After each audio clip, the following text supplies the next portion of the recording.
10월 27일 국제무역론 수업을 시작하겠습니다.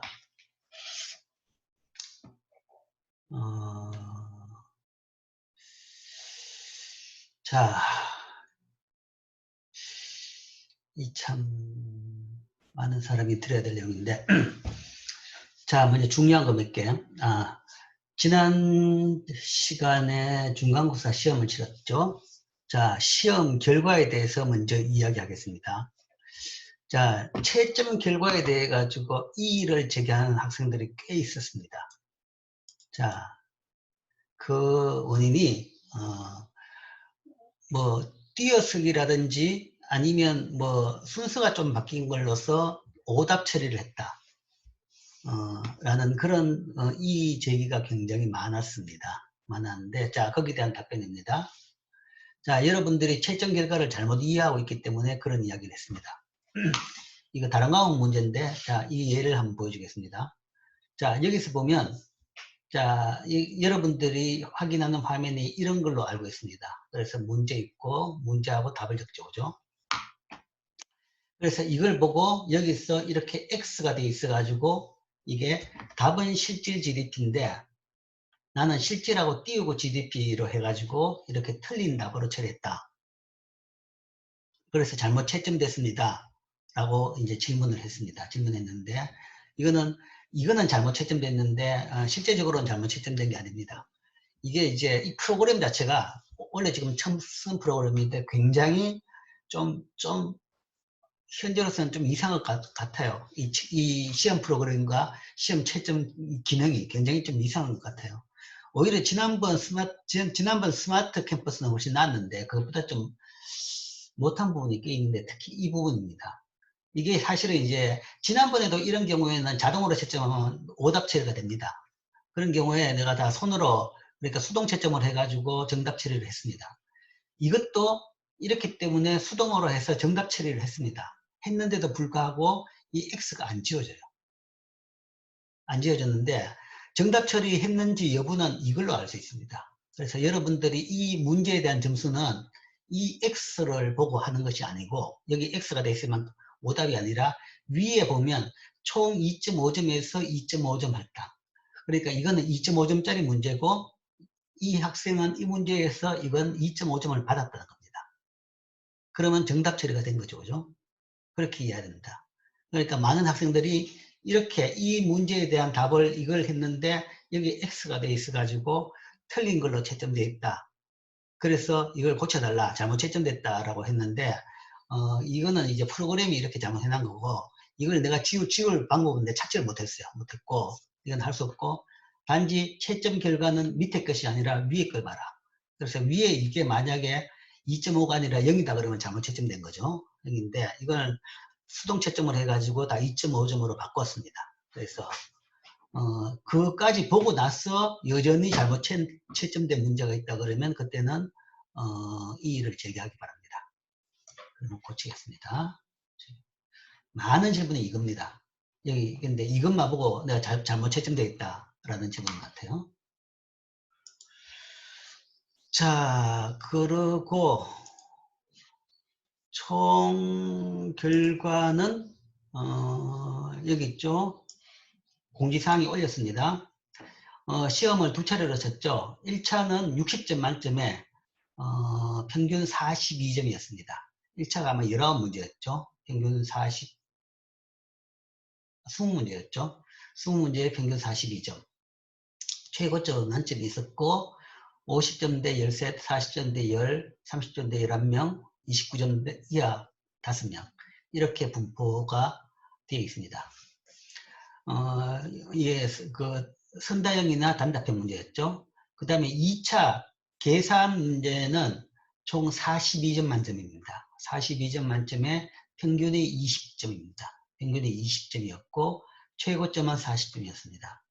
그리고 분포는 이렇게 되어 있습니다. 그래서 자기가 이 분포를 보고 자기 위치를 알고 더 분발을 하시기 바랍니다.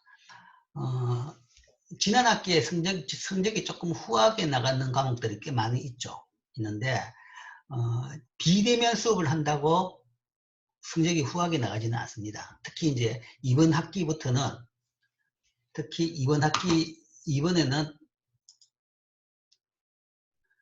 학점 비율을 알려줄 수 있나요? 자, 그 이야기입니다. 학점 비율은 비대면 수업을 한다고 해가지고 지난 학기에는 비상사태이기 때문에 좀 학점을 후하게 준 부분이 있습니다. 근데 후하게 준다는 것이 딴 게 아니라 그 제대로 지금 그 수업이나 아니면 시험을 칠 수 없는 환경에서 억지로 상대 평가에 따라 가지고 나쁜 점수를 주는 건 막자라는 차원에서 그 상대 평가 기준을 조금 그 완화를 했을 따름입니다.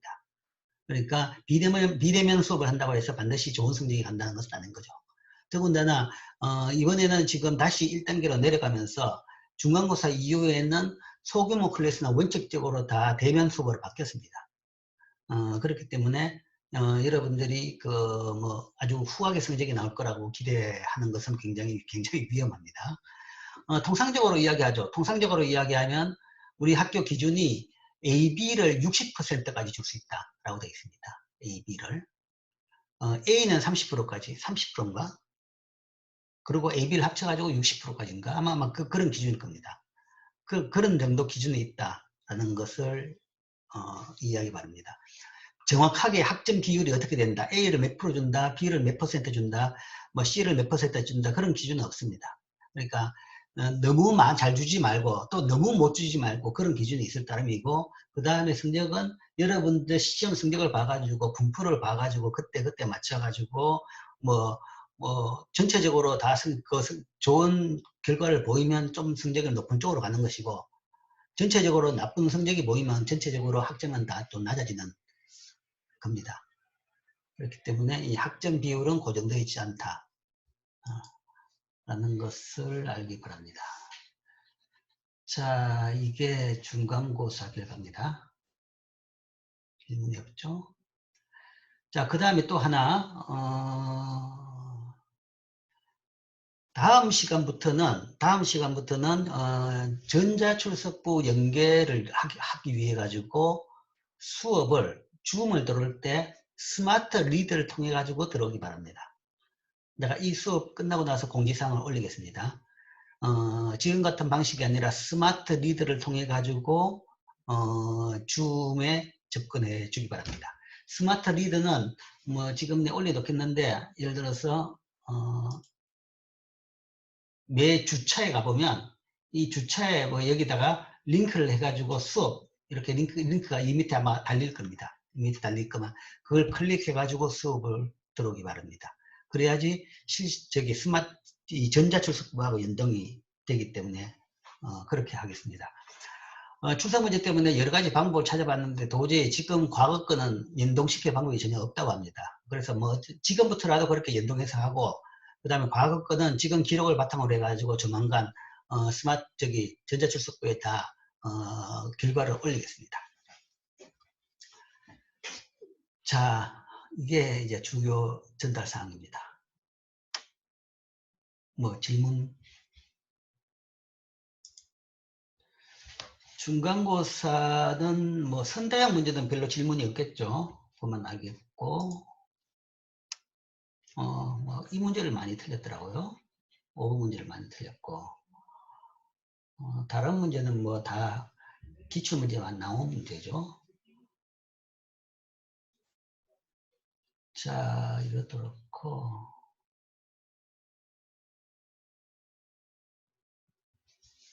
자, 대부분 문제인데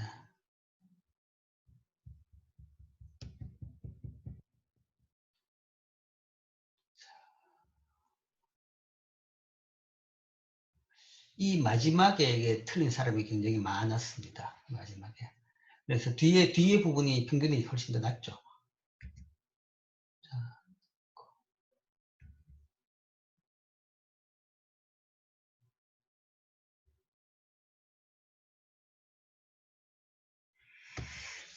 자, 뭐 특별히 뭐 논란이 되는 문제는 없었던 것 같습니다.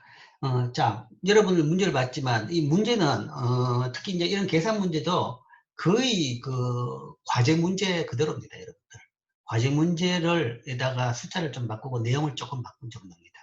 그래서 과제를 정상적으로 잘 풀어보고 이해하고 있으면 풀 수 있는 그런 문제로 만들었습니다. 뭐 계산하는 문제마저도. 그래서 상당히 쉽게 문제를 만드는 겁니다. 만드는 거니까 그렇게 알고 기말고사도 아마 그렇게 될 겁니다. 자, 그리고 항상 그러죠. 이런 시험은 누적입니다. 누적이란 것은 중간고사 문제는 중간고사 내용은 기말고사에 다시 나오게 됩니다. 그렇기 때문에 혹시나 이번에 틀린 문제는 지금 이 문제나 답을 보고 다시 확실히 한번 검토를 해가지고 이해를 해놓기 바랍니다. 자, 그럼 그걸로써 시험에 대한 이야기는 다 끝내겠습니다.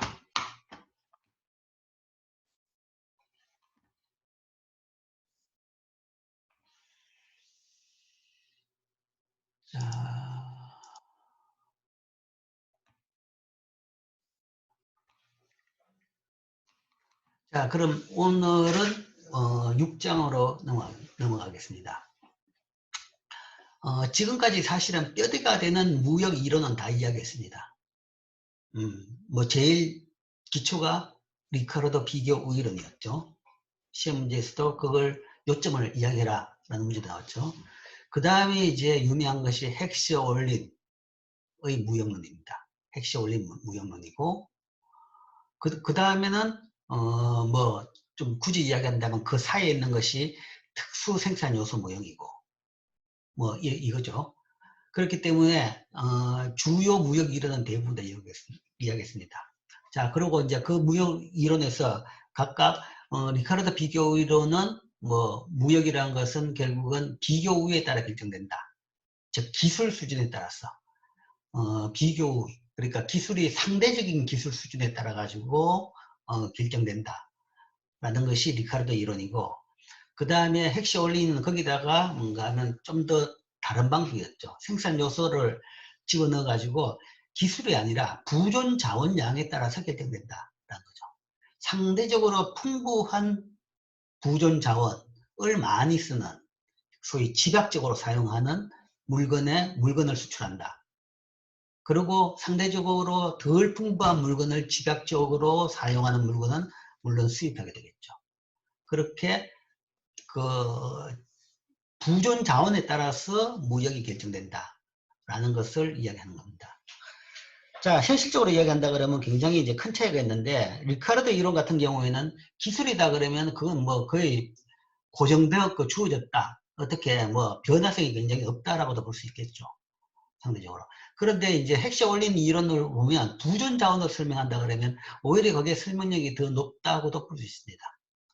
실제적으로 뭔가 하면 생산은 뭐냐? 우리가 생산할 때 GDP는 경제라는 것은 결국 생산 함수로 이야기하죠. 생산 함수는 자원을 투입해가지고 노동과 자본을 투입해가지고 물론 기술로서 두 개를 묶지만 노동과 자본, 이 부존 자원을 투입해가지고 나온 것이 물건입니다. 그 물건이 수출제가 될지 수입제가 될지 모르겠지만 그게 바로 제화 및 서비스죠. 그러니까 이거는 뭔가 하면 부존 자원에 따라 달려있다라는 것이고 또한 그 부존 자원이라는 것이 실제 우리가 눈에 보이는 가장 중요한 생산 요소죠. 생산 요소고 또한 변화합니다. 변화하는 것이죠. 그리고 소위 우리가 자본주의라는 이야기를 하죠. 자본주의라는 이야기를 쓰는 것은 뭐 처음에 그 용어를 쓰는 것 사람은 사실은 반자본주의적 사람들이 그런 용어를 썼는데 그때 그 사람이 그걸 자본주의라는 용어를 쓰는 이유는 자본이 가장 중요한 부분이구나 라고 느꼈기 때문에 자본주의를 쓰는 겁니다. 그러니까 생산 요소 중에서 자본이라는 것이 새로 나온 것이고 산업혁명기 그때부터 시작해가지고 산업자본으로 봐가지고 처음 나온 것이고 그 다음에 그게 굉장히 빠르게 성장하면서 그게 국가별 빈부 그 다음에 국가 내에서의 빈부를 결정하는 그런 요인이 됐고 경제의 발전 방향을 좌우하더라라는 이야기죠. 그 이야기는 그 자본량에 따라 가지고 생산의 비교 우위가 바뀌는 겁니다. 바뀌는 거죠. 그것까지도 설명할 수 있는 게 헥시올린 이론인 거죠. 그러니까 우리나라 경제 발전 단계를 보면 이제 그게 확실히 뚜렷하게 드러납니다. 그러니까 70년대, 60년대만 해도 자본이 부족한 나라니까 상대적으로 노동이 풍부한 나라였으니까 노동 집약적인 재화의 비교 우위를 가졌고, 그래서 그때 수출품들이라는 것은 주로 뭔가 하면 간의 수공업품 아니면 소형 조립 gem공업품이 주 수출품이었고, 그 다음에 경제가 성장하면서 자본량이 늘어나니까 물론 이제 그걸 감당할 수 있는 기술도 따라와줬던 거죠. 그러니까 지금은 그거보다는 자본 집약제가 우리나라의 주 수출품입니다. 노동 집약제는 오히려 수입하고 있죠. 경공업 제품은 우리는 이제는 많이 수입하고 있습니다. 우리나라도 요즘 보면 어디 가게 가보면 메이드 인 차이나 굉장히 많죠. 메이드 인 옷도 보면 메이드 인 인도네시아, 메이드 인 베트남, 전자제품도 메이드 인 차이나, 메이드 인 베트남 그렇게 굉장히 많습니다. 그러니까 이제는 뭔가 하면 노동 집약적인 것은 주로 수입하고 자본 집약적인 것을 수출하는 나라로 바뀌는 겁니다.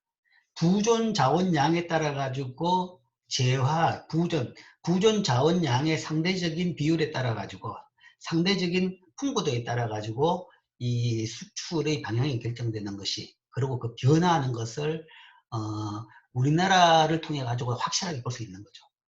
그래서 그런 것들이 이제 핵심 어울린 모형이 무역이 어떤 것을 수출하고 어떤 것을 수입하느냐에 대한 설명하고 정확하게 일치하는 경우입니다.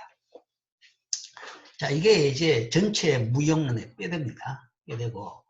그럼 이 6장에서 표준 무역 모형이라고 했는데, 그러면 제3의 또 모형이 있느냐? 뭐 그건 아닙니다. 지금까지 했던 모형을 이제 다 합쳐가지고 하나의 틀을 이야기한 거죠. 그러니까 리카르도 모형은 상당히 인투이티브하고 교육적인 효과는 있지만 이게 현실을 설명하는 이론은 아니죠, 아직. 그러니까 현실을 설명하는 이론은 아니고 경제적인 논리를 설명하는 아주 멘탈 엑서사이즈 할 수 있는 좋은 거지만 현실을 설명하는 이론으로는 너무 단순합니다. 그리고 핵시오리 모형은 이제 현실력이 더 있지만, 그러나 이 모형을 처음에 구성하는 단계에서 굉장히 좀 경직적인 부분도 있었던 거죠. 그래서 이제 그런 걸 다 떠나가지고 그 두 논리를 합쳐가지고 하나의 이론으로 설명하는 것이 이 표준 무역 모형입니다. 자, 그게 이 6장입니다. 자, 그래서 이 6장에서는 이런 표준 무역 모형을 설명하는데, 그러니까 앞에 이론을 다 함축하는 모형입니다. 그 모형은 상대적 공급하고 상대적 수요. 그 모형의 구성은 상대적 공급, 상대적 수요. 물론 이 개념은 이미 우리가 다 배웠고 그림을 다 그렸습니다. 맨 같은 겁니다. 그거하고 교역조건, 후생. 교역조건이라는 것은 사실은 상대 가격이라고 보면 됩니다. 상대 가격. 그 다음에 후생. 후생은 gains from trade죠. 그러니까 무역을 통해 가지고 이익이 되느냐라는 이야기입니다. gains from trade에 대한 이야기죠. 그 다음에 경제 성장의 효과, 이제 기술 진보라든지 아니면 부존 자원의 변화라는 거죠. 시험 문제도 나왔지만 노동 절약적, 기술 필양적, 그러니까 그 뭐라고 해야 되나? 높은 기술 필양적 그 진보가 발생했다. 그러니까 법령 기술이 아니라 소위 기술이 높은 사람들이 더 많이 필요하는 방향으로 기술 진보가 발생했다. 그런 것도 이제 경제 성장입니다.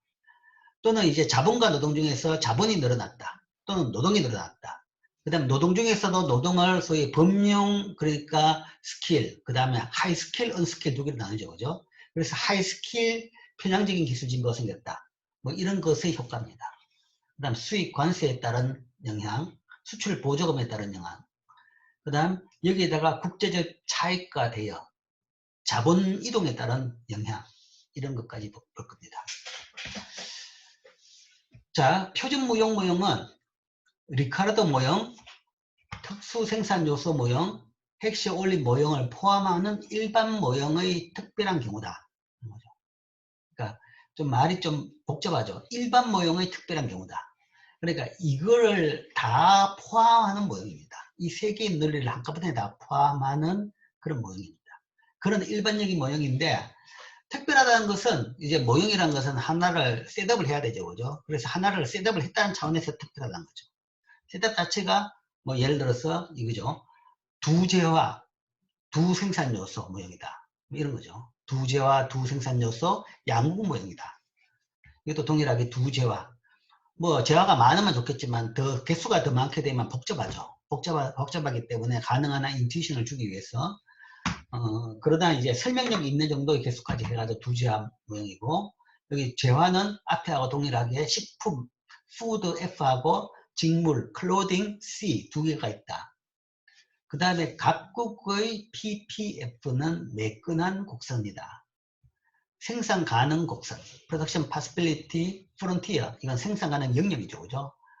생산 가능 영역은 매끈한 곡선이다 라는 것은 더 이상 소문자 A가 없다라는 이야기입니다. 자, 여기서는 이제 앞에 거하고 차이는 소문자 A가 없다라는 거죠. 소문자 A라는 것은 그 투입되는 자원량이죠. 노동이나 자본 등 자원량이죠. 그 한 단위를, 이 식품이나 직물 한 단위를 만들어내어 가지고 내기 위해서 필요한 자본량이나 노동량을 우리가 A로 이야기했습니다. 그래서 A, 뭐 KF, AKC 뭐 이런 식으로 표현했죠. 근데 그 값을 딱 고정시켰다는 이야기는 그거는 대체가 안 된다는 이야기죠. 고정시켰다는 것은 대체가 안 되는 겁니다. 근데 이제 여기서부터는 PPF가 매끈한 곡선이라는 것은 그 값이 있기는 있지만 고정이 안 된다는 이야기죠. 그래서 여기서부터는 표를 통해 가지고 시험 문제도 나왔겠지만 표를 통해 가지고 4개의 값을 주는 것은 없을 겁니다. 없지만 사실은 그런 값이란 개념은 존재합니다. 존재하는데 그 값이 변한다는 거겠죠. 그러니까 서로 대체를 해가면서 계속 변할 수 있다. 뭐 노동 대신에 노동을 줄이면 자본을 더 쓸 수 있고, 자본을 줄이면 노동을 더 쓸 수 있고, 현실적으로 그렇죠. 공장에서 필요하면 뭔가 하면 기계를 한 대 더 사는 것보다는 사람을 더 투입해 가지고 생산량을 늘릴 수가 있습니다. 그러나 또 인건비가 비싸면 사람 대신에 기계를 또 더 사들여 가지고 또 생산량을 늘리기도 합니다. 그게 더 현실적이죠. 그래서 그런 것까지 고려한 이 매끈한 생산 가능 곡선을 지금부터는 가정합니다. 더 현실적인 가정이 되겠죠. 그 다음 국가 간의 노동 서비스, 노동 기술, 물적 자본, 토지 및 기술의 차이는 생산 가능 곡선의 차이를 이야기합니다. 양국 두 나라가 있지만 국가 간의 노동 서비스나 노동 기술에는 차이가 있는 겁니다. 이 기술이라면 조금 이제 높은 단계에서 기술이온 것이고, 뭐 노동 서비스라는 것은 좀 낮은 언스킬드의 노동 스킬이다, 뭐 그렇게 생각해도 될 겁니다. 노동을 서비스로 보든 아니면 기술로 보든. 그 다음 물적 자본, 그러니까 국가마다 소위 뭐 민도가 다르기도 하고, 뭐 민도라는 것이 사실은 이거는 뭐 민족이 다른 건 절대 아닙니다. 그러니까 환경이 달랐기 때문에 사람들이 아는 게 다르고, 그렇게 되면 생산 과정에 투입했을 경우에도 하는 그 생산성이 달리 나타나는 거죠. 그래서 많은 교육을 받고 많은 여러 가지를 본 적이 있는 사람들은 훨씬 그 본 것들을 기억을 살려가지고 훨씬 일을 원활하게 다양하게 할 수 있는 것이고, 뭐 그런 경험이 적은 사람들 같은 경우에는 뭐 그런 생산 과정에 투입하면 기계를 만지는 게 굉장히 뭐 힘들어 할 수도 있는 거죠. 그런 것들의 차이입니다. 그런 것들. 그 다음 더 나간다면 소위 교육의 차이, 훈련의 차이, 그런 것 때문에 노동기술, 노동서비스의 차이가 발생하죠. 물적 자본에도 차이가 있는 겁니다. 물적 자본이 많은 나라는 기계를 쉽게 살 수 있는 겁니다. 그리고 물적 자본이 적은 나라는 살 수 있다 없다가 아니라 결국은 얼마만큼 사느냐라는 문제죠. 그러니까 물적 자본이 넘치는 나라는 얼마든지 살 수 있는 것이고 아주 쉽게 사는 것이고, 자본이 부족한 나라는 기계 사는데 굉장히 절약을 하게 되죠. 그럼 적게 사는 거죠. 그런 거 차이도 있고, 토지 및 기술 차이 이런 것도 있는 거죠. 그것들이 생산 가능 곡선의 차이를 이야기합니다. 그 차이를 이야기한다는 것은 이 위치가 뭔가 하면 더 오른쪽으로 나갈 수 있고 아니면 더 뭐 왼쪽에 있을 수 있고, 그러니까 이런 것들이 다 좋은 나라는 더 오른쪽으로 크게 나갈 겁니다. 이런 것들이 상태가 덜 좋은 나라는 더 왼쪽, 그러니까 생산할 수 있는 개수가 줄게 되겠죠. 그 다음에 뭐 기술에 따라서 두 물건 간의 슬로프도 좀 달라지겠죠. 이런 것들이 생산 가능 곡선 차이를 이야기하고, 국가의 PPF는 그 나라의 상대적 공급 함수를 결정한다. PPF가 결정되고 나면 그 다음엔 바로 공급 함수가 결정됩니다. PPF. 그러니까 여기서 이제 메인 포인트가, 오늘은 끝까지 배우겠지만 생산 가능 영역을 통해서, 생산 가능 곡선을 통해서 바로 이 상대적 공급 함수가 유도되는 것을 볼 수 있습니다. 딱 거기에 딱 그려지고 나면 가격 주택당 생산되는 양이 딱딱 정확하게 나오게 됩니다. 국가의 상대적 생산수는 세계 상대적 공급 함수를 결정하고 국제 무역 하에서 있는 세계 상대적 수요와 함께 균형을 정한다. 그렇기 때문에 주어진 가격에 따라가 생산량이 되고 그 다음에 두 나라를 합치게 되면 두 나라를 합쳐가지고 상대적인 공급이 나오게 되고 세계 상대적 공급 함수가 결정되고 그 다음에 세계적인 수요가 있으면 거기에 따라서 뭐 세계적인 균형 또는 균형 가격 또는 무역 가격이 결정되겠죠. 자, 그게 이제 이 셋업, 전체 셋업입니다. 전체 셋업이면서 아마 전체 스토리입니다. 전체 스토리인데, 자, 지금부터 한 개씩 더 하겠습니다. 생산 가능성과 상대적 공급. 오늘은 요 생산 가능성과 상대적 공급, 그 다음으로 생산 가격과 수요, 이 두 개에 대해서 보겠습니다. 자, 그림부터 먼저 본다 그러면 결국 이겁니다. 생산 가능성과 상대적 공급은 이겁니다. 생산 가능 곡선은 이제는 스무드한 형태다라고 이야기했죠. 리카르도 모형은 그냥 딱 직선입니다. 직선이고 특수 생산 요소 모형에서는 생산 요소가 두 개 있으면 직선 두 개가 이렇게 딱 교차되는 이런 거죠. 그죠? 그래가지고 딱 끊기는 이런 형태가 됐는데 이제는 완전히 대체가 가능하다 그러니까 이런 식으로 완만한 기울기를 가진 스무드한 형태의 이런 배불르기 형태의 생산 가능 곡선이 나오는 거죠.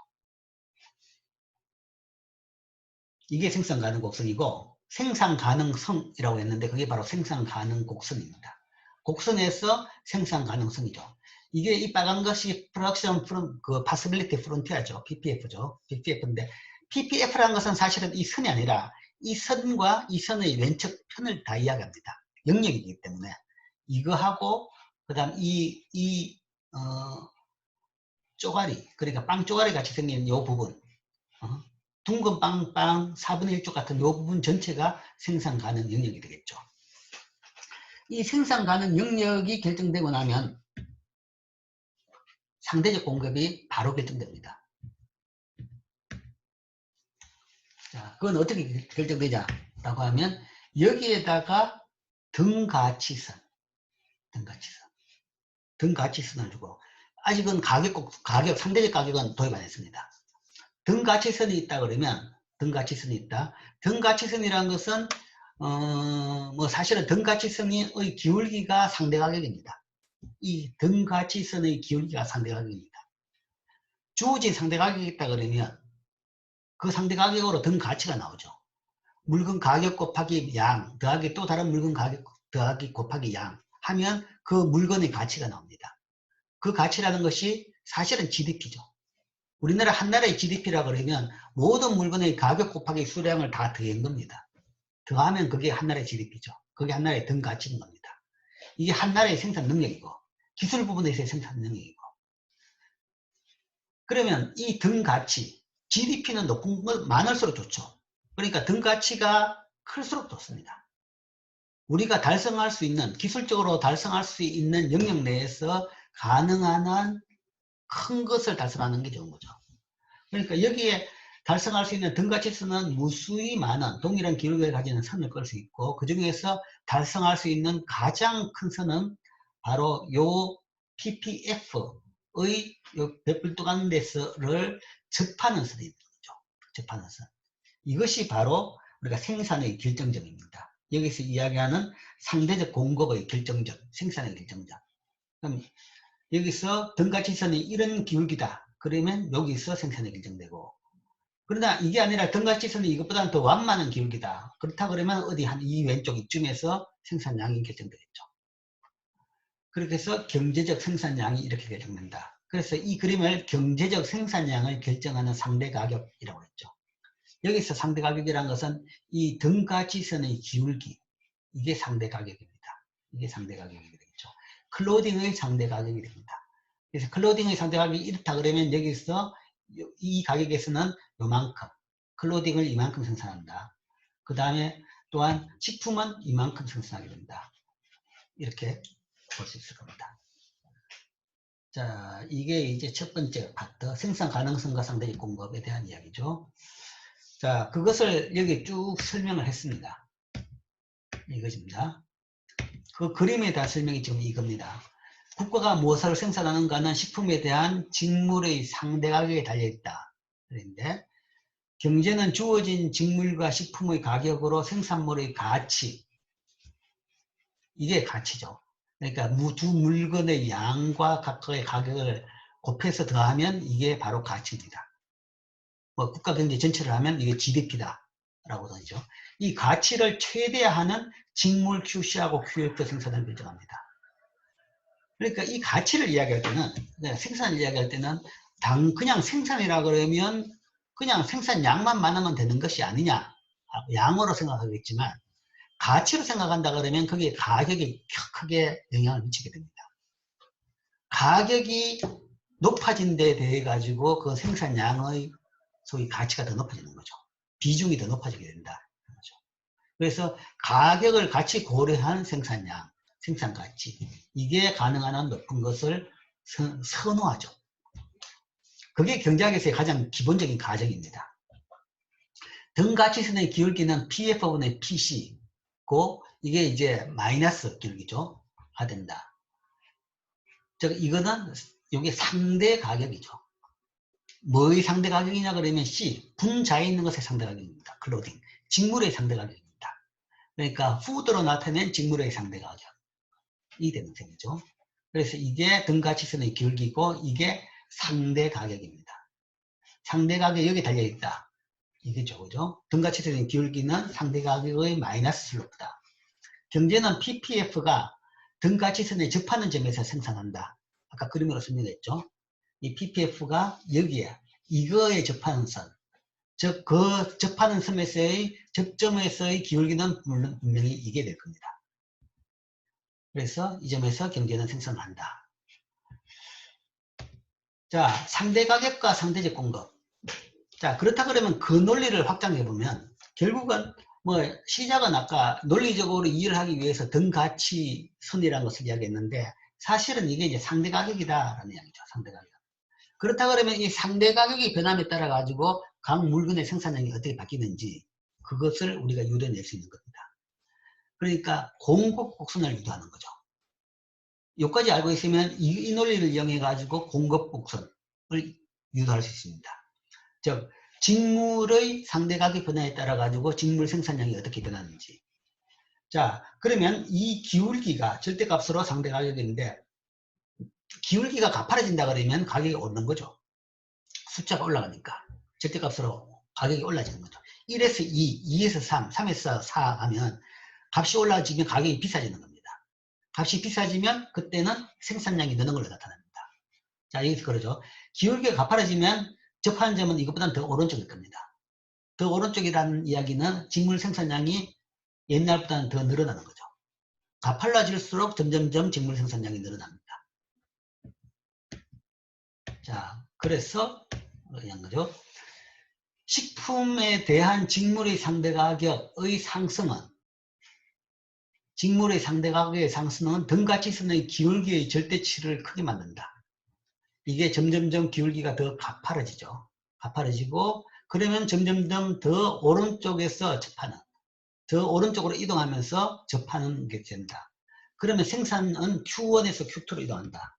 자, 이겁니다. 그 다음 그림입니다. 자, 이거죠.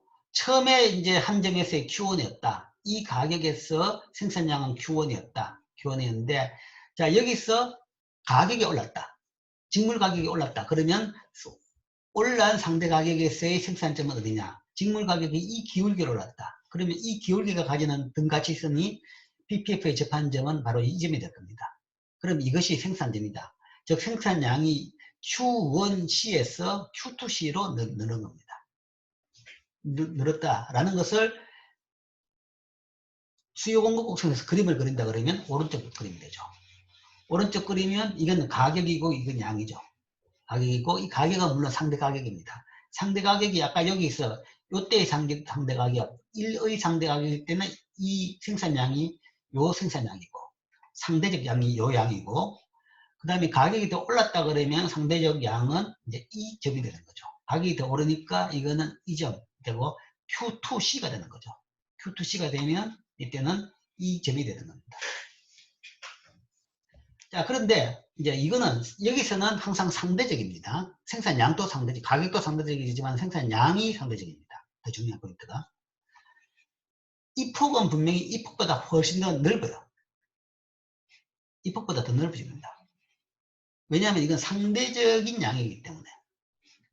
절대양으로 봐가지고 Q1에서 Q2만큼 이 양이 늘었지만 상대양은 더 늘어납니다.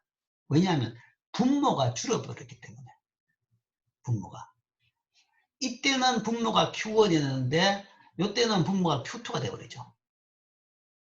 동일한 분모였을 때는 여기서 이렇게 간다 그러면 요 물건 개수 그 줄은 비율만큼 이 값이 줄 겁니다. 상대적인. 상대적 양은. 그러나 분모가 줄게 되면 Q1에서 Q2로 줄게 되면 훨씬 더 이게 이 폭보다 훨씬 더 오른쪽으로 많이 가게 되겠죠. 물론 우리 그림에서는 그렇게 안 나왔지만 어쨌든 개념은 그렇습니다. 그렇기 때문에 상대적으로 이거는 두 개를 같이 이제 교류를 해야 됩니다. 어쨌든 가격이 오르면 여기서도 동일하게 뭐 어차피 동일한 이야기 아주 상식적인 아이디어를 다시 설명한 건데 가격이 오르면 공급량이 늘어나는 이 과정을 뭐랄까 조금 더 과학적으로 엄밀하게 이 그림을 통해서 이렇게 우리가 유도를 했습니다. 그리고 이런 식으로 유도해서 점들을 쭉쭉쭉 가격 변화에 따라서 점들을 찍은 뒤에 쭉 연결시켜. 자, 이렇게 됐고, 이게, 그래서 공급 곡선을 이렇게 유도했다. 자, 그 다음으로 이제 여기서 균형을 찾기 위해서는 공급은 유도됐고 수요 곡선을 유도해야 되죠. 그래서 수요 곡선을 유도해 봅시다. 수요 곡선 유도하는 것도 생산 가능 곡선에서 같이 유도해낼 수 있습니다. 생산 가능 곡선에서 같이 유도해낼 수 있습니다. 지금 여러분들 지금 이 배우는 것은 사실은 이시경제학에서 수요 공급 곡선을 유도한 것하고 통일합니다. 이시경제학에서 정확하게 이런 식으로 수요 공급 곡선을 유도하죠. 생산 가능 곡선, 상대 가격, 그 다음 무차별 곡선, 그걸 통해 가지고 공급, 수요를 유도하는 거죠. 그거하고 동일합니다. 자, 수요를 유도하는데 수요는 뭐 그림으로 먼저 유도하죠. 일단 이야기하겠습니다.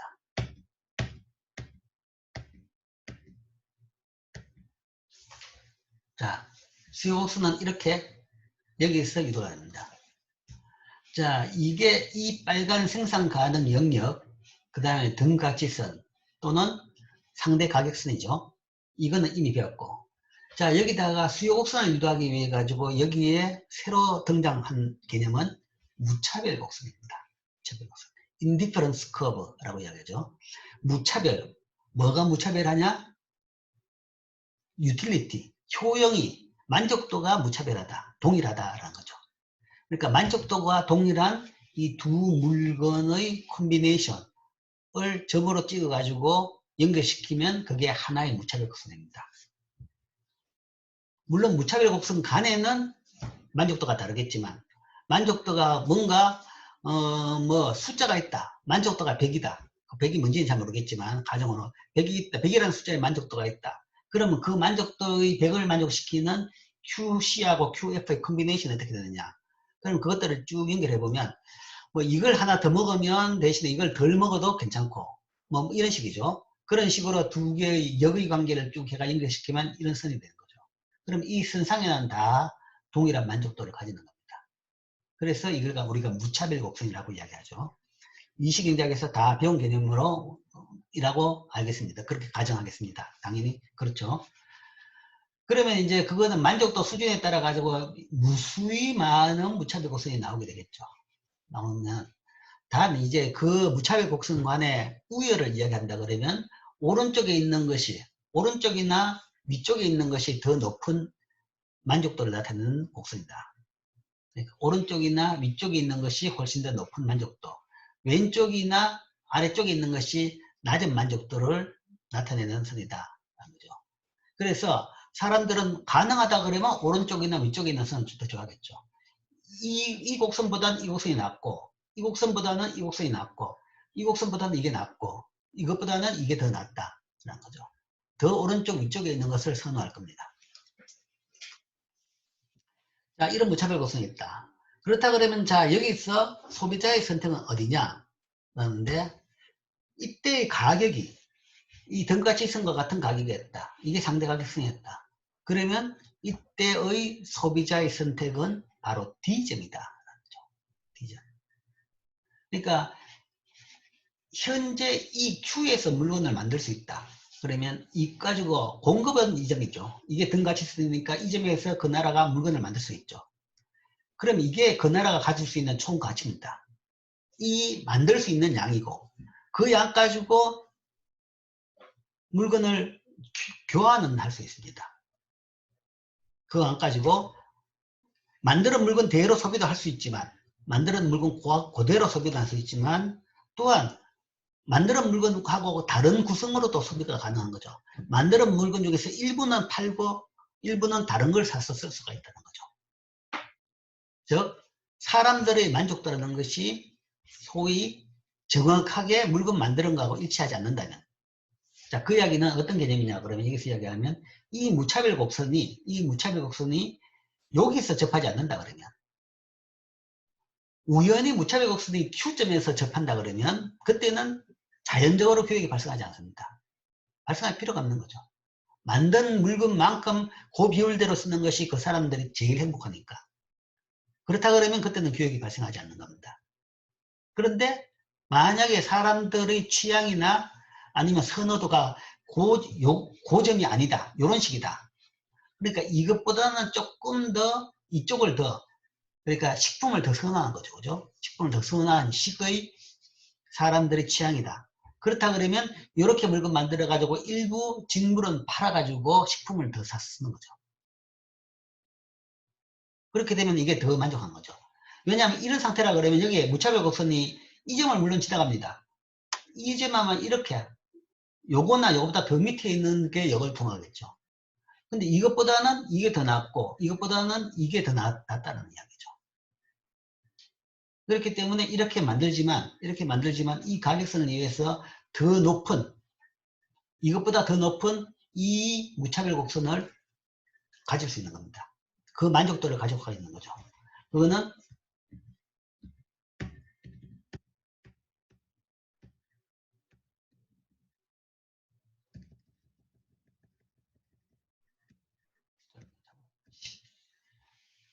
요만큼을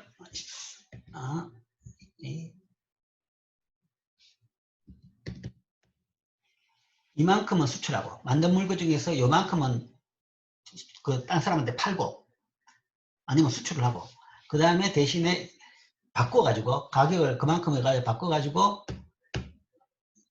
이만큼은 수입을 하는 거죠. 가격이 이거니까 요 비율대로 요만큼은 수출하고 요만큼은 수입해가지고 이 D점을 택할 수 있다. 그래서 이 D점은 사람들의 소비점, 수요점인 거죠.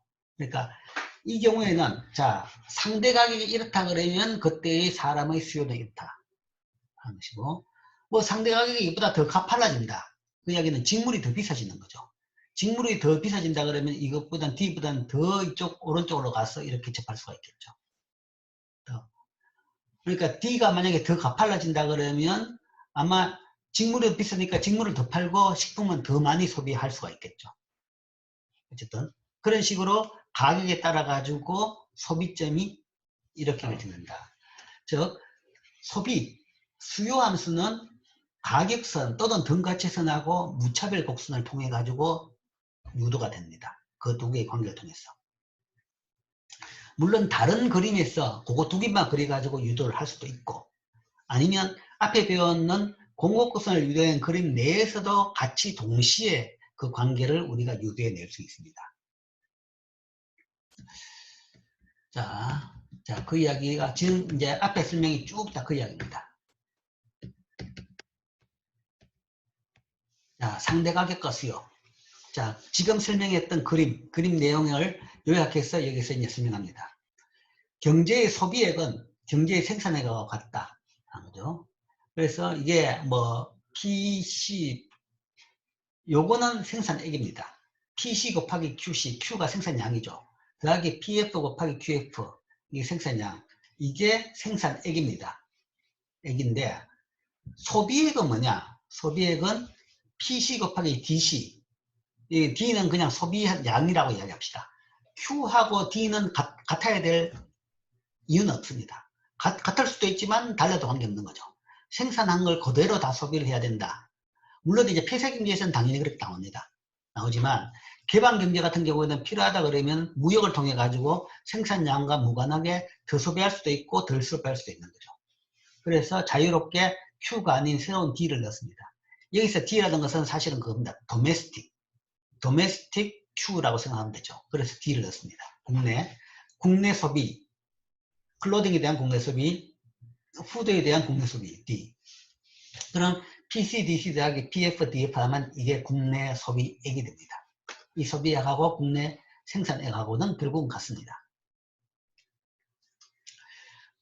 그러니까 Q하고 D는 달라질 수 있어도 총 액수는, 총 가치는 다를 수는 없는 거죠.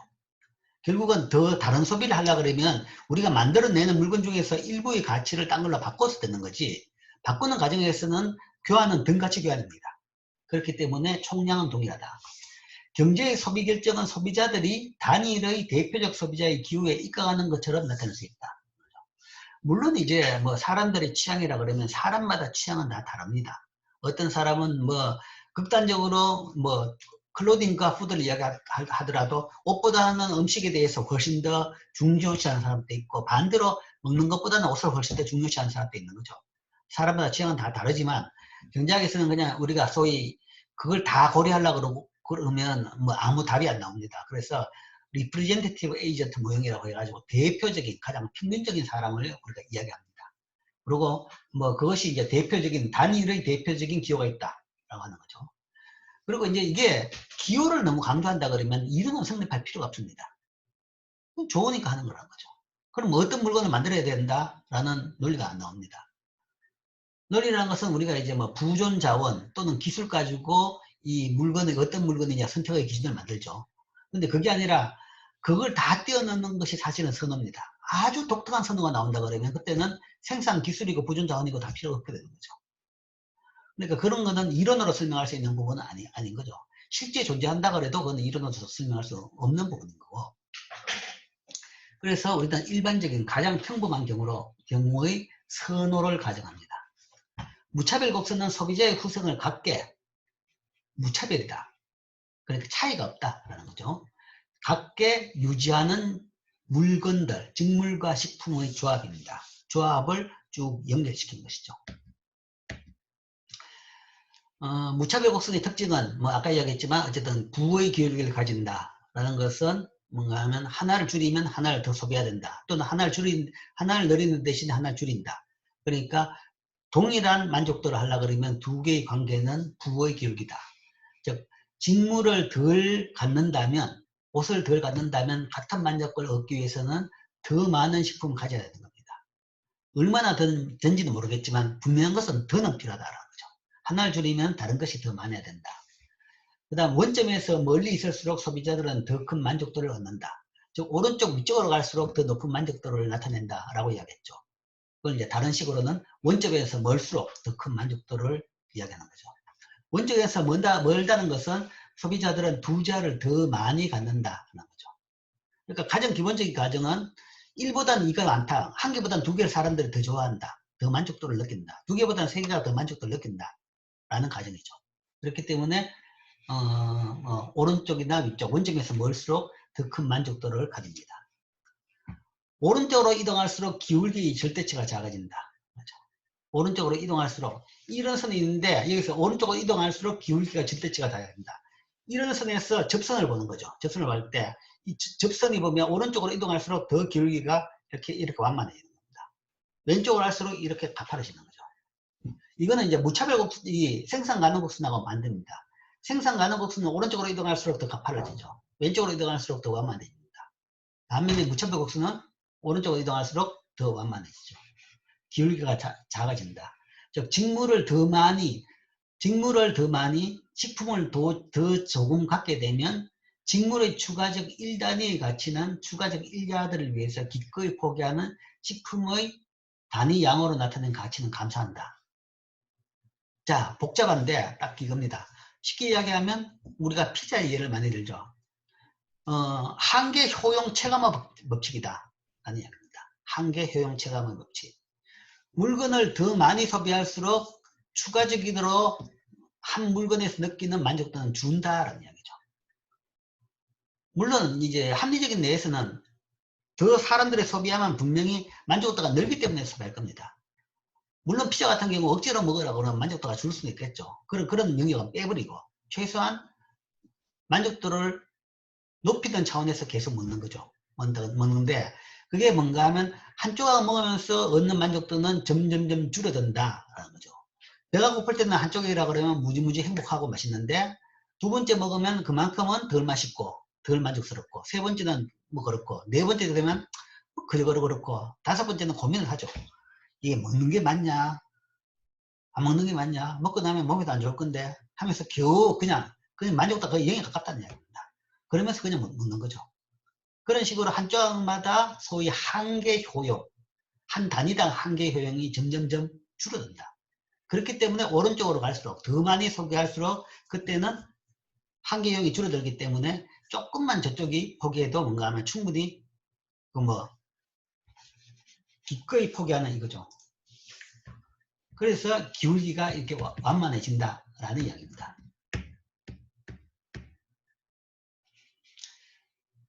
즉 직물의 추가적 한 단위의 가치는 추가적 한 단위를 위해 기꺼이 포기하는 칼로리 양으로 나타내는 가치는 점점점 감소한다. 얻는 것이 적어지니까 점점점 감소해서 그래서 오른쪽으로 갈수록 더 완만한 기울기를 가지게 된다. 그러니까 생산 가능 곡선의 이렇게 배가 뿔뚝한 형태로 나오는 이유는 시험 문제도 나왔지만 이거는 한계 생산성 체감 때문에 그렇다라고 이야기했죠. 한계 생산성 체감 때문에. 그런데 무차별 곡선은 반대로 이런 식으로 되어 있습니다. 원점 쪽으로 뭔가 뿔룩하게 나와 있는 형태가 되죠. 그거는 한계 효용 체감 때문에 그런 형태가 나타납니다. 그리고 말 나온 김에 이야기인데 생산 가능 곡선이 오른쪽으로 바깥쪽으로 뿔뚝하게 나왔는데 그게 왜 그러냐라는 질문 시험 문제가 있었죠. 그게 이제 한계 효용 체감 법칙 때문인데 그게 내가 답으로서 노동의 한계 생산성 체감 때문인데 노동의 생산성 체감 때문이다라고 답을 한 친구들이 좀 있었습니다. 근데 그거는 부분 점수밖에 못 받았습니다.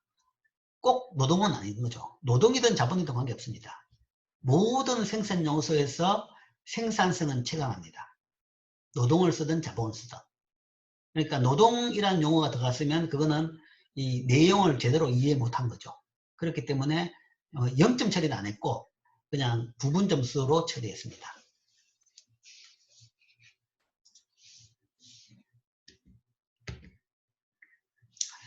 자, 소비의 선택은 기호와 재화의 상대 가격이 간다. 즉, 등 가격 가치선이 무차별 곡선과 접하는 점 D에서 소비한다. 라고 아까 설명했죠. 그래서 이게 소비선이다. 소비의 결정점이다. 라고 됐습니다. 자, 그 다음에 수출 수입. 경제는 직물을 수출하고 식품을 소비한다. 그런 경우에 아까 그림에서 보면 생산보다는 왼쪽에서 소비가 결정됐죠. 왼쪽에서 소비 결정됐다는 것은 소위 직물을 일부를 생산량을 다 안 쓰고 수출을 한다. 직물을 수출하고 식품을 소비한다. 즉 생산된 직물량은 소비된 식품량보다 많게 된다. 직물은 수출하고 식품은 소비한다. 식품은 수입한다죠. 직물을 수출하고 식품을 수입해서 더 소비한다. 생산된 식품보다 더 많이 식품은 소비할 수 있고 직물은 생산된 것보다는 적게 일부는 수출해버리니까 덜 소비하죠. 좀 표현이 이상한데 어쨌든 자, 그 다음에 이제 소비의 결정의 원리를 알았다라면 무차별 곡선하고 가격선하고의 접점에서 소비가 결정이 이루어진다. 알았다. 그러면 상대 가격변에 따라 가지고 상대적 수요가 어떻게 바뀌는지, 즉 이제 본격적으로 수요 곡선을 유도해낼 수 있습니다.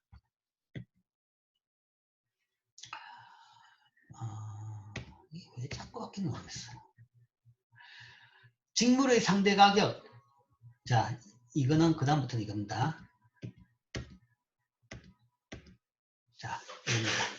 그 다음부터 설명은 이 그림에 대한 설명입니다. 자, 그림을 가지고 먼저 설명하고 난 뒤에 그 설명에 대해서 다시 한번 설명을 해봅시다. 요약을 해서 다시 한번 읽어봅시다. 자, 이 그림을 통해 가지고 우리가 소비의 결정점을 알았습니다.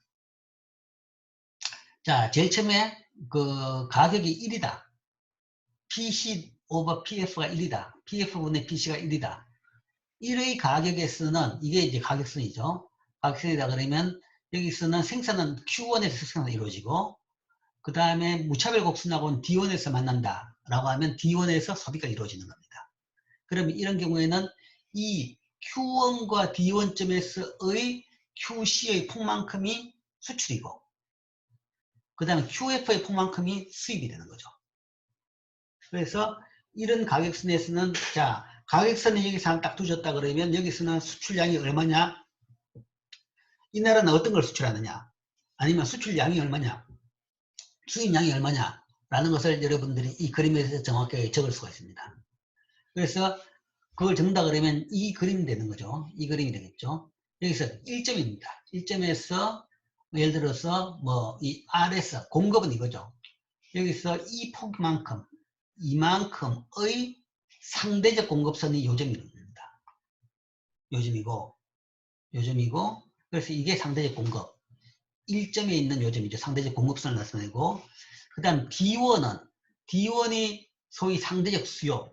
그러니까 이 나라의 수요는 요만큼이 직물이고 이만큼이 요 높이만큼이 그 식품이 되겠죠. 그 다음에 물론 이제 상대적 수요를 이야기하려고 그러면 상대국의 소비량도 있어야 됩니다. 그 데이터 가지고 합쳐가지고 상대적 수요선은 바로 이 점이다 라는 거죠. 직물의 상대적 양, 소비량은 요점이다 라는 거죠. 그래서 1점, 이 선에서의 1점에서는 이게 공급이고 이게 수요점이다. 그리고 이 차이는 소위 이걸 통해 가지고 어떤 것이 수출되고 어떤 것이 수입된지 알 수 있는 거죠. 이 차이는 이만큼 생산하는데 직물을 이만큼 생산하는데 상대적 양을 이만큼 생산하는데 소비는 적게 이만큼 하기 때문에 요 사이 폭만큼이 직물의 상대적인 수출량이고 또 다른 식으로 이야기하면 상대국에서의 직물 수입량이 된다 라고 할 수 있습니다. 자, 그 다음에 요 3점이 있죠. 그럼 이 3점은 뭐냐? 이 3점이라는 것은 사실은 폐쇄경제입니다. 폐쇄경제. 수출을 하기 전에 폐쇄경제는 그러면 과연 폐쇄경제에서 이 나라는 어디가 생산점이고 어디가 소비점이냐? 라고 물었을 때 거기에 대한 답으로 첫 번째 할 수 있는 것은 두 점은 동일하다라는 거죠. 폐쇄경제에서는 생산한 만큼 소비할 수밖에 없습니다. 더 이상 소비할 수도 없고 남아도 이건 비효율일 겁니다. 남아도 문제고 더 필요해도 더 쓸 수가 없고 그러면 폐쇄경제에서의 이 점은 뭐냐? 폐쇄경제에서는 사실은 상대가격선이 필요 없습니다. 필요 없다는데 물론 존재하지 않는 건 아닙니다. 사고적으로 나오지만 일단 균형을 결정하는 것은 상대가격선 없이 결정할 수가 있습니다. 즉 이 점이라는 거죠. 이 점. 이게 폐쇄경제에서의 생산과 소비의 결정점이다 라는 건데 이 점이라는 것은 어떤 점이냐 그러면 무차별 곡선은 오른쪽으로 갈수록 좋고 생산 가능 경력은 또 오른쪽으로 갈수록 좋습니다. 좋은데 자, 이 내에서 가장 오른쪽으로 갈 수 있는 무차별 곡선이 어디냐? 바로 이거라는 거죠.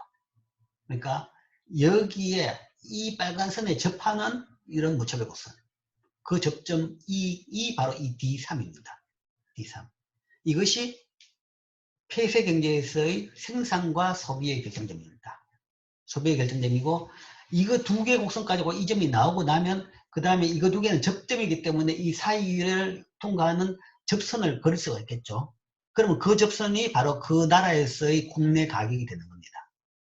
그러니까 이 경우에는 국내 가격에 따라서 두 개가 결정되는 것이 아니라 그냥 생산 가능 곡선과 무차별 곡선에 따라서 접점이 결정되고 그 다음에 사후적으로 거기에서 접선에서 가격이 이렇게 되구나 상대 가격을 알 수가 있는 거죠. 그게 바로 이 점입니다. 이 점. 그리고 당연히 이 점의 기울기는 이 접점에서의 기울기는 요 선보다는 기울기가 더 완만하죠. 완만하다는 이야기는 상대 가격은 이거보다 더 낮다는 이야기입니다. 더 낮고 이거보다 더 낮은 어떤 점이고 그 다음에 이 가격, 여기서 접하는 이 가격 가지고는, 이 가격에서는 생산량과 소비량이 동일하죠. 그렇기 때문에 여기서 이 두 점이 같은 겁니다. 교차하는 점입니다. 교차합니다. 그래서 사실은 요점, 요 D3하고 D1, 요거 Q1을 통해 가지고 요 세 점을 우리가 점을 알아낼 수 있는 거죠. 이런 식으로 점을 쭉 다 알아내면 우리가 이런 수요 곡선과 이런 공급 곡선이 나오는 겁니다. 쭉 알아내면 이런 공급 곡선, 수요 곡선이 나오고, 그리고 이제 다시 의미를 본다 그러면, 아, 이 점은 이 점이구나 라는 것을 알 수 있는 거죠. 그리고 이 점은 개방하게 되면 뭐 어찌 될지 몰라도 어쨌든 세계 시장 가격이 이렇게 됐다. 그렇게 되면 그때는 생산과 소비가 분리가 돼 가지고 일부는 직물을 수출하고 식품은 수입하게 됐다. 하시고. 자, 여기서 이제 그 다음 또 다른 변화가 발생했다. 직물의 상대 가격이 더 올랐다. 뭐 갑자기 외국에서 사람들이 패션 바람이 불어가지고 먹는 것보다는 다들 옷을 더 선호하게 됐더라. 뭐 이런, 아니면 외국이라든지 아니면 전 세계적인 그런 바람이 불었다. 그렇게 되면 직물의 가격이 더 오르게 되죠. 옷을 사람들이 더 선호하게 된다 그러면 옷 가격이 오른다. 옷 가격이 올랐다는 이야기는 이 가격선이 더 가팔라지는 거죠. 이것보다는 더 가팔라지는 거죠. 그래서 이런 진한 까만 선같이 되어버렸다. 그러면 이때는 이 선이 접하는 이 PPF의 점은 Q2가 되고, 또 그 무차별 곡선하고 접하는 점은 D2가 됐다 하는 거죠. 그럼 이 Q2 때의 직물 상대적인 생산량은 요 2점이 되는 겁니다. 요게 요점이 되는 거죠. 그러니까 옛날보다는 더 높아진, 가팔라졌다는 것은 이 상대 가격이 더 높아진 겁니다. 그래서 이렇게 높아졌다. 이때의 직물량은, 이 Q2의 양은 직물량으로는 이 1점보다 더 오른쪽에 있는 이런 점이 될 것이고, 그 다음에 이 직물에 대한 수요량은 예를 들어 D2점이다. 그렇다 그러면 뭐 2점이 된다라고도 할 수 있죠. 더 줄어든 2점이다. 근데 이제 이건 그림은 조금 애매하게 그렸네요. 이거 사실은 이 그림이 좀 애매한데, 꼭 그렇게 볼 필요는 없네요. 내가 애매한 이유는 그겁니다. D1점이 요점이죠. 요점에 비해서 가격이 올랐으니까, 상대 가격이 올랐으니까 이 직물의 상대적 수요량은 줄여야 됩니다. 줄죠. 근데 여기서 보면 이거하고 비교했을 때 D2가 D1보다 안 줄었죠. D2가 더 늘었습니다. D2가 더 늘었기 때문에 그림을 좀 잘못 그렸을 수는 있습니다. 오히려 이제 좀 더 왼쪽에서 접할 수 있도록, 뭐 이렇게 접할 수 있도록 하면 더 나았을 건데, 조금 그런 아쉬움은 있는데, 그러나 이게 D1보다 D2가 크다고 해가지고 꼭 여기서 2점이 1점보다 어느 쪽에 있다고 볼 수는 없습니다. 왜냐하면 여기서 이 직물의 양은 상대적 양이죠. 상대적 양이죠. 상대적 양이기 때문에, 직물이 상대적 양이기 때문에, 이게 우리나라가 늘었으면, 뭐 예를 들어 가지고 외국이 뭐 상대적 양인데, 그러니까 이게 늘었으면 QF가 줄었다 그러면 되는 거죠. 아니, QF가 더 늘었다 그러면 되는 겁니다. QF가 더 늘었다 그러면, 이게 여기보다 QF가 더 늘었다 그러면 더 왼쪽으로 갈 수는 있는 거죠.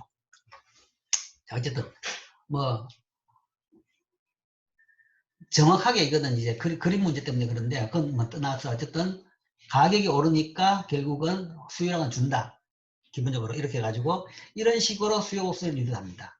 그러니까 상대 가격의 변함에 따라 가지고 무차별 곡선하고 이렇게 접하는 점에 따라서 이렇게 수요가 좀 늘어가지고 이렇게 수요 곡선을 유도할 수가 있습니다. 물론 이제 그 가격의 오름에 따라 가지고 수요가 주는 것은 뭐 그렇게 급하게 주지 않습니다. 완만하게 주는 거죠. 자, 어쨌든 직물 상대 가격의 상승에 따라 가지고 이런 수요 공급의 변화까지 봤고, 수요 곡선의 유도까지 봤습니다. 자, 이 이야기를 설명이 지금 여기 되어 있습니다.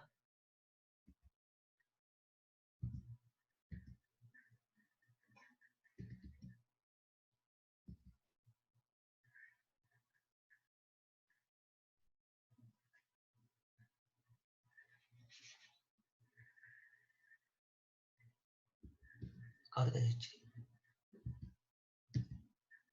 자, 여기까지 했고, 이런 수명했고, 식품의 가격에 비해서 직물 가격이 상승할 때 직물을 수출하는 경제는 후생이 증가한다. 자, 후생 이야기. 자, 여기서 이제 후생 이야기를 또 해야 되겠네요. 후생 이야기에 대한 걸 빠졌는데, 무역의 이득. 여기서 무역의 이득은 후생 증가로 우리가 나타냅니다. 그 후생 증가는 어떻게 보느냐 그러면 무차별 곡선의 위치로 봅니다. 소비료가 결정되는 무차별 곡선의 위치가 오른쪽이나 점점 위쪽으로 갈수록 더 후생은 증가했다라고 보는 거죠. 그래서 요것보다는 요거 D3보다는 D1이 더 높은, 더 사람들이 좋아하는 점이라는 거죠. 후생이 높아지고 D1보다는 D2 점이 더 후생이 높아졌다.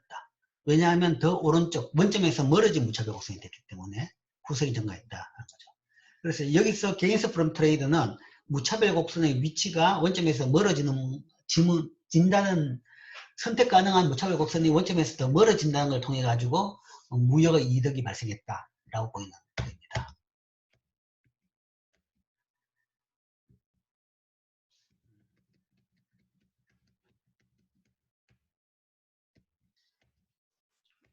그래서 식품의 가격에 비해서 직물 가격이 상승할 때 직물을 수출하는 경제는 후생이 더 증가했다.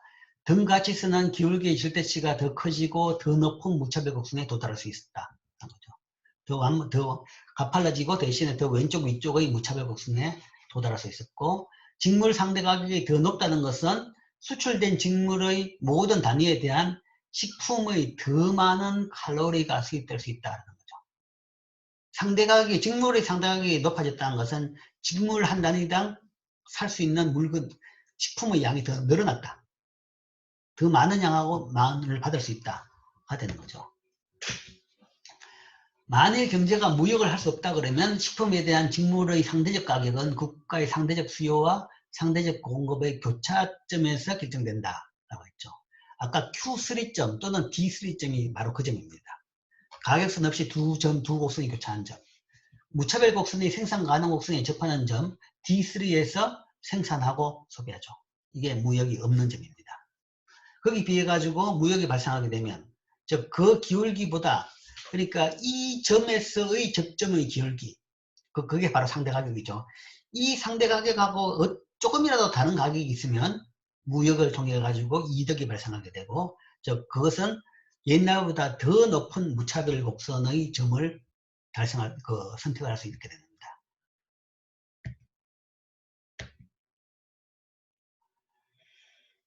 자, 이상이 가장 기본적인 내용에 대해서 설명했습니다. 즉 오늘은 표준 무역 모형의 전체적인 셋업에 대해서 설명을 했고, 그 다음에 생산 가능성과 상대적 공급.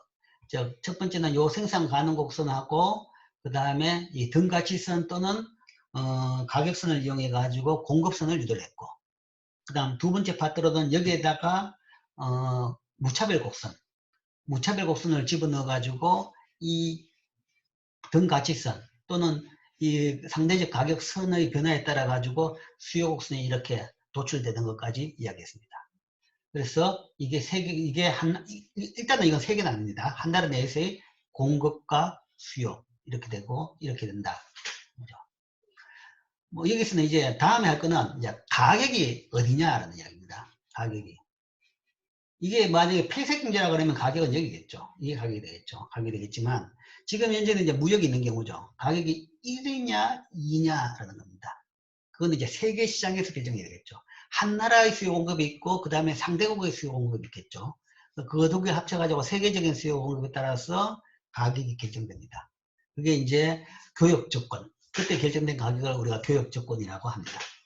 그건 이제 다음 시간에 이제 그걸 배우겠습니다. 질문.